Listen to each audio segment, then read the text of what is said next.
Welcome back to another episode of Real Talking ELT. So touchy subject. I am going to try and navigate it as best I can. I mentioned it in a previous episode regarding personalization and customizing courses for students, blah, blah, blah. And I was referencing franchises and how franchises have commercial departments and how commercial departments and pedagogical departments do not get along. So let's dig into that and let's dig into the why. And why neither party is wrong, though, as I'm in the pedagogical department, clearly I'm biased. Neither party is wrong, but how, in terms of getting an institution to grow, getting an institution to be able to provide a service to as many people as possible. I said it before, I've said it multiple times, and I'll say it again. Schools need to be run as businesses. Yep. I know that it's a school, but it needs to be run as a business. Why? Because if your school is not run appropriately in terms of you have the division of departments and people are not focused on 100%. You can't be too focused on 100% like the pedagogical side or 100% the commercial side, because if those two powers are out of balance, you're going to see some very drastic, detrimental things happening to the school. I've worked in schools. I've consulted for schools. I've worked in schools as a teacher and observed this. I've consulted for schools privately and observed this. And now I'm working in the function of being in charge of the pedagogical department and experiencing this. So here's the thing. The pedagogical department is all about students, teachers, experience, quality, progress, just it's very humane and it's very focused on doing a good job, people feeling comfortable, teachers and students feeling supported, the level of the courses, the quality of the courses, all of those things. And that's the pedagogical department in my vision. Again, my podcast, my vision. So if you don't like it, that's fine. It's just all about students and teachers, pedagogical department, like all about that interaction, that experience, our students getting to the place that they want to be, our teachers able to support them to get that place. Do we need to make any modifications? Do we need to improve things? Where can we reduce these issues with materials, courses, delivery, anything like that? Yeah. And so we're just me, Kelly, as a pedagogical coordinator, I'm just focused on quality. That's all I want. I want teachers to feel like they have everything they need. They're totally supported. They have the autonomy to run the classes as if they feel appropriate. They're doing it in a good way, pedagogically sound. I just can help them along the way, provide support when they need it. And students feel like they're getting exactly what they wanted. It's exactly their expectations. It's engaging. It's interesting. They're seeing progress. They're speaking English. That's all I want to do. If I could do only that, I think I would be like a very, very happy camper. Now, the commercial department, I'm going to speak as the pedagogical coordinator, is a necessary evil. I don't see them as evil, but I am not a salesperson. I'm not naturally like a very salesy type of, I find it to be very, I'm just going to be honest. I find salespeople to be sleazy. not the individual, just like the profession of it. I don't know. It's just me. Like, I don't like to be sold things. I find myself like kind of repelled when people are too forceful and too aggressive in selling things to me. I know what I want. I want you just to explain what are you offering? And I can make my own decision if that's going to work for me or not. And so I don't like this. I'm talking about in my personal life. I'm just not a salesy person. I don't like being sold things. It was a culture shock to me in Brazil when I came here and I had to go shopping for like clothes and shoes and things like that in stores. People would come up to me. It's in the US, it's aggressive. In Brazil, it's like triple aggressive. They come up to you like, "Can I help you?" And they follow you around the store. There's stores here where you can't even get to the products. There, for example, there's like clothing stores where everything is kind of behind a counter and you have to interact with the salesperson, and they start the last thing that I purchased, let me just go into this story. The last thing that I purchased was shirts for my husband. And I was like, my husband is, first of all, he's fucking awesome. But he has his, preferences, and he doesn't like all of that jazzy prints and all sorts of, he is just he's a simple man, and I love everything about that. And he wants a plain t-shirt. That's it. He doesn't want logos and all this. He just wants a plain t-shirt. He likes certain colors, and that's it. He just wants a t-shirt. And so I went into a store and I was forced to interact with a salesperson. And while she seems to be a lovely person, I hate the interaction of all of that. I don't like it.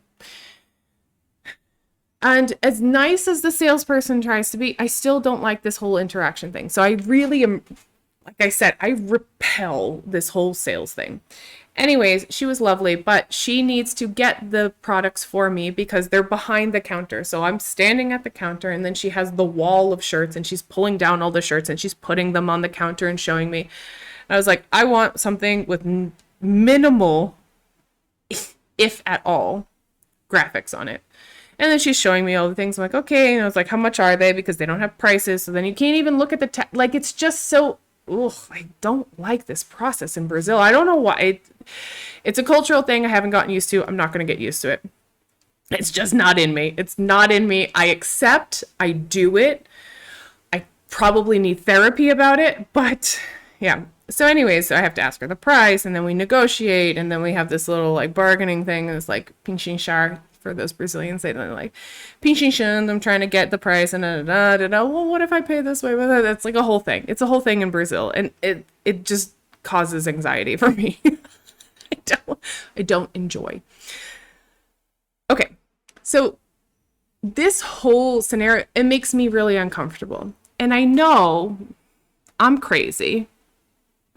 Accepted that a long time ago, but I also know that there's probably people similar to me that are not really into the whole sales process. They just want information, and they don't want to be pushed into one way or another. They just want the information because they feel very confident in their own ability to critically think about the information presented to them from multiple institutions, and they're going to decide on the course that's best for them. And so I am not the person that would ever be good in the commercial department, because I'm just going to give you the information and I'm going to let you decide, because I think that individuals who can critically think about what they feel is good. Here's what I can offer.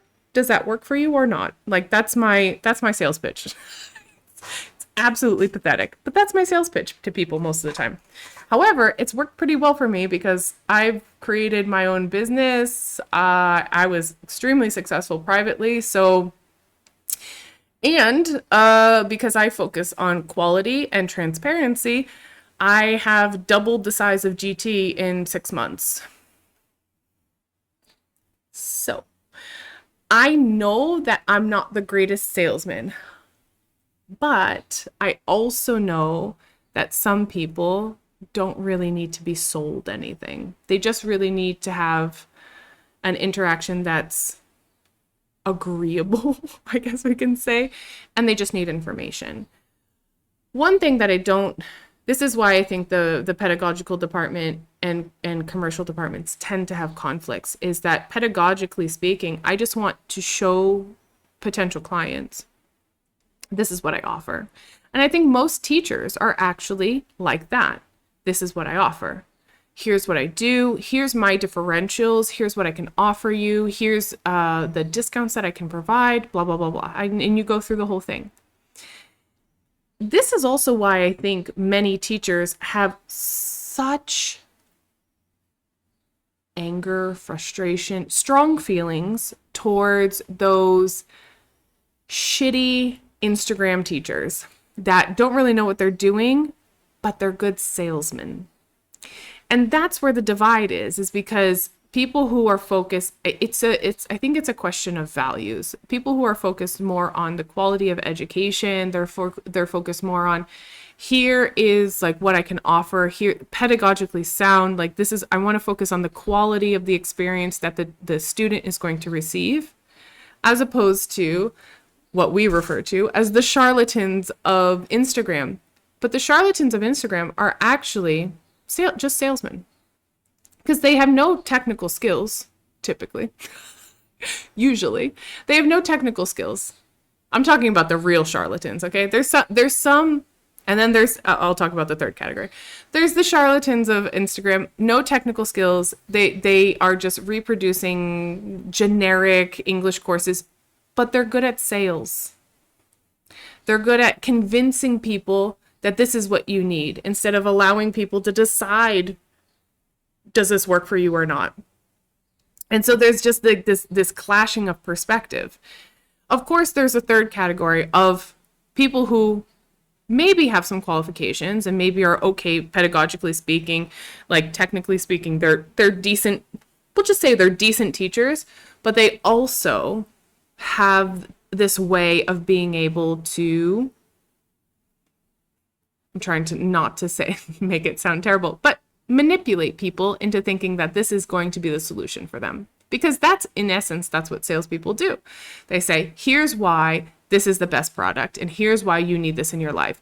And unethical salespeople, will lie about the product. Unethical salespeople will give you false information. Unethical salespeople will create a problem and then sell you the solution, that you didn't have the problem in the beginning, but then they created it, so now you think that you need the solution. Those are unethical salespeople. But salespeople in general are just trying to manipulate you, not necessarily in a malicious way, but manipulate you into thinking that this is going to be your best option. I don't like that. I don't like to be manipulated. Very rarely I am. If you try to manipulate me, I'm just going to walk away from you.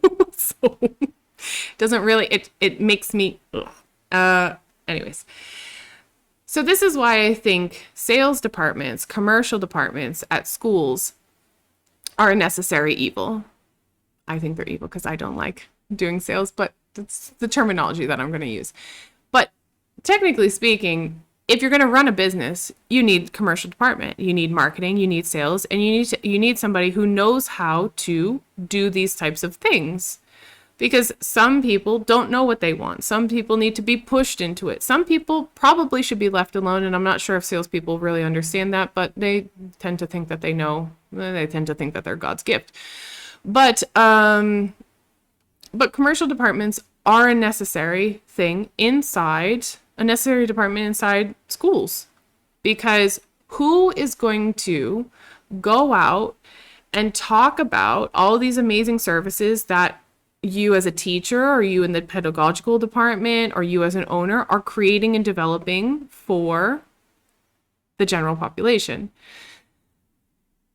Salespeople are not bad, malicious, I should say, but they do not typically understand education. And so if you get a sales and commercial team that is willing to sit down and understand and accept how the services of your school, the products, the courses, whatever you're selling at your school, how they work, and integrate those values and those ideas into the sales process, I think it's going to be fantastic. If you have a sales or commercial team that is not willing to understand and take the time to really get what's going on, and then they go off in their own direction and start doing unethical things in terms of false information, et cetera, that's going to be problematic. So this is why I say, and then there's going to be fighting. And from all of the experiences that I've had, experiences of peers, commercial teams and pedagogical teams do not get along because they come from different perspectives. I'm starting to, this is like 3 or 4 weeks of reflection for me. So this is my final therapy session, getting through it. But I'm starting to recognize that, listen, it's not that they can never work together. It's that the people that are in these departments need to understand that each department is coming at, the goal is the same. The goal is absolutely the same. Everybody wants more students. Everybody wants more students for their own reasons, because pedagogically speaking, it provides job security for my teachers. It provides more opportunities to pay my teachers well. And in the end, we're servicing many more people. So many more people are speaking English, getting better jobs, living a better lifestyle because they've gotten raises, traveling, not getting into dangerous situations when they travel because they can communicate better. Pedagogically speaking, love it. Sales-wise, they want their commission. They want a better, because they want the school to survive. Because if the school is surviving and thriving, they get a better commission, they get more money, and their standard of living is improved. So we're improving standards of living for everyone: salespeople, teachers, students, administration. Job security for anybody within the organization. But it just, I think pedagogically speaking, we think outward in terms of students, teachers, user experience. Is it a good working environment? And salespeople think about inwards. I need to close this person because if I close it, I'm going to meet my numbers, and then I get my bonus. I get my commission. I get a higher paycheck. Something like that. So just recognizing that these two departments are just coming from two different perspectives. It took me 4 weeks to get to this point. You can imagine how much cussing happened in between. Earfuls for everybody. But I knew from the beginning that sales departments are necessary. Absolutely. Because you have to run a business like a business. There's no way that any school, whether it's a small private school, whether it's a franchise, whether you're running a huge institution with thousands of students, there's no way that you're going to continue to grow providing services, providing job security, which is really important for teachers, and administrative staff too. You're never going to be able to do that if you don't have someone that's 100% just dedicated on trying to bring more people in and seeing the benefits of hopefully the quality courses and services that you're providing. So on my end, I just have to focus on making sure that what I do, what my teachers do, is helping students, and students are studying, learning, and thriving.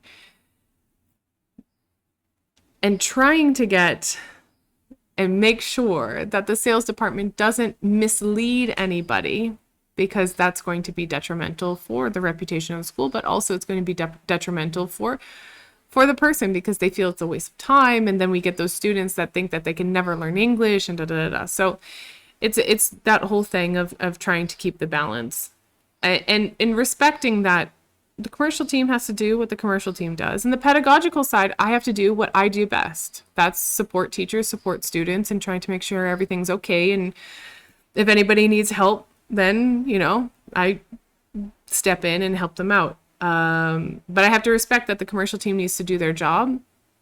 As long as they do their job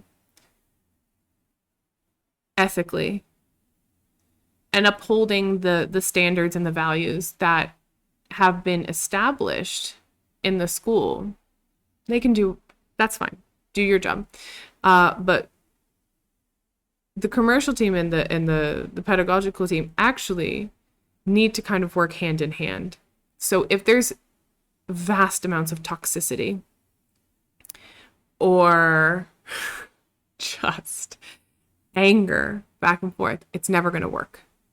It's never going to work because those two, either the two people or the two departments, need to be able to collaborate, to interact in a very healthy way, understanding that one of them is focused on external and the other is focused on internal.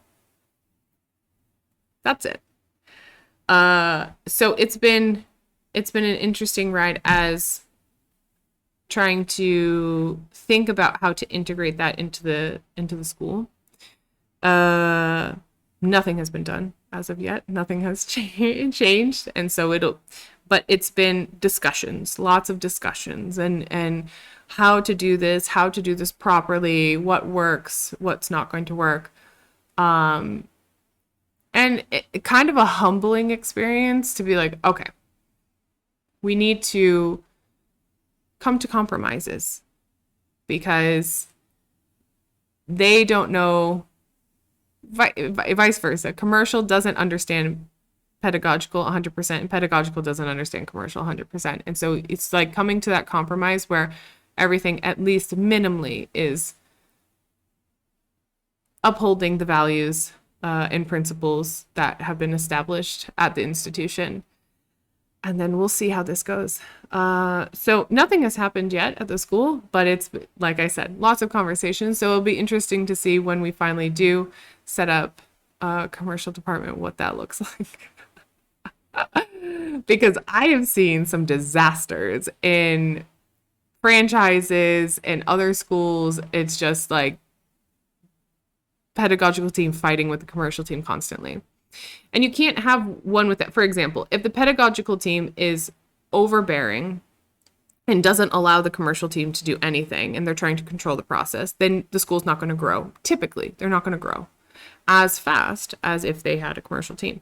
But if the commercial team is too big and they do whatever they want, also detrimental to the school, because usually then they're just trying to stuff the school with any and everyone, and the quality is not able to be maintained or at least monitored, and you have very, very low retention rates. So one affects the other, and to ignore that, well, I think is just demonstrating incompetence if you think that one is not completely isolated, just working autonomously. That doesn't exist, right? So if you're in a school and you see that the commercial team and the pedagogical team are constantly fighting, it's as a school owner, probably need to have the conversation like, listen, you both are necessary. There can't be an imbalance. One can't dominate the other, because if one is overbearing for the other, then there's going to be negative consequences in the KPIs for the other departments. So it's just, you have to make sure that everything is balanced. People are on the same team, recognizing that they're on the same team, that what you do affects everything else, and trying to work together and be copacetic with the whole deal. So yeah, that's kind of for administration. It's a new little roller coaster for me to kind of go through this in my head. But I think it's an important discussion. And I think that there's quite a few franchises that have had issues with this, and independent schools that one department got too big or too much power, and then either the school closed or stopped growing. So we have to find a proper balance, but it's an ongoing process here. I'll keep you updated. It's just, sharing insights of things that are happening. But there was a lot of cursing for the past, 3 weeks, because that's how I cope with things. Anyways, that's it for today. Thinking about how departments running school, you have to run a school as a business, but also how departments can work with each other in a positive direction so that everyone at the school, including the students, benefit, and hopefully potential students, more students. Yeah. All right, that's it. Talk to you guys soon. Bye.